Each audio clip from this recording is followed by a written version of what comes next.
Udah seluruh anak-anak dari korban, seluruh sampai perguruan tinggi saya ngurus.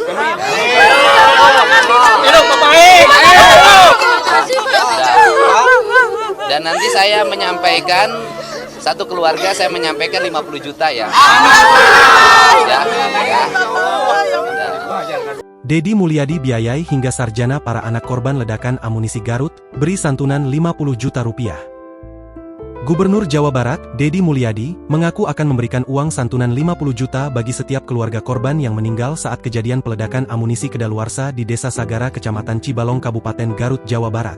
Hal itu diungkapkan Deddy Mulyadi saat berbincang dengan para keluarga korban sipil yang meninggal saat berkunjung ke ruang kamar mayat RSUD Pameumpok Garut, Selasa, 13 Mei 2025.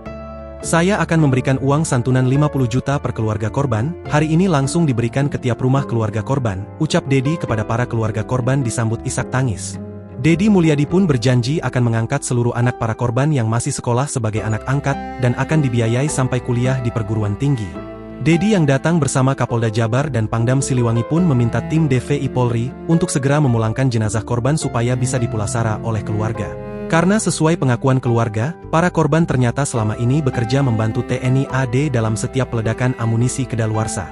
Anak-anaknya saya jadikan anak angkat sampai kuliah dibiayai, ternyata para korban adalah pekerja, bekerja ke TNI AD, membantu dalam pemusnahan amunisi, jadi kalau begini masuknya ini sebagai kecelakaan kerja, ujar Deddy. Hal ini dibenarkan oleh Agus, kakak kandung korban meninggal atas nama Rustiwan saat berbincang dengan Deddy Mulyadi, bahwa selama ini saudaranya bekerja membantu TNI AD dalam pemusnahan amunisi kedaluarsa. Bahkan, keahliannya membantu pemusnahan amunisi itu sudah digeluti adiknya selama 10 tahun terakhir. Iya Pak, bekerja sudah 10 tahun lalu, jadi bukan memulung besi, ujar dia.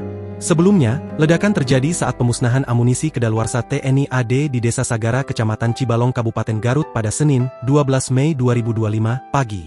Kejadian itu menewaskan 13 orang, terdiri dari 4 anggota TNI dan 9 orang warga sipil asal daerah setempat.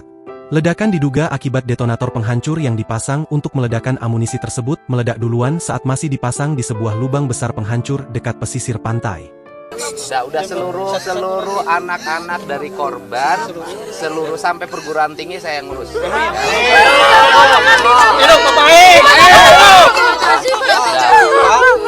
Dan nanti saya menyampaikan satu keluarga saya menyampaikan 50 juta ya. Download Tribun X sekarang, menghadirkan lokal menjadi Indonesia.